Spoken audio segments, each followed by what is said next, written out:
Aksi pencurian kendaraan roda 4 terjadi di wilayah Kota Bekasi. Dua di antara komplotan pelaku menggunakan jaket ojek online, ojol. Pemilik mobil, Charles Situmorang mengatakan jumlah pelaku diperkirakan 6 orang menggunakan sepeda motor mendatangi kediamannya. Dalam rekaman CCTV, 2 orang pelaku terlihat mengenakan jaket ojol, kemudian pelaku lain menggunakan pakaian kasual biasa. Untuk perkiraan usia para pelaku cukup beragam.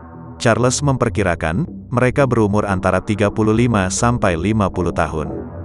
Mereka selanjutnya masuk ke dalam rumah dengan cara mencungkil jendela.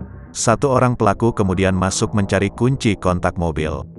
Modus pelaku masuk ke dalam rumah dengan cara mencungkil jendela.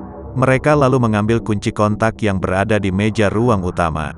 Puji menambahkan, korban saat kejadian tengah tertidur.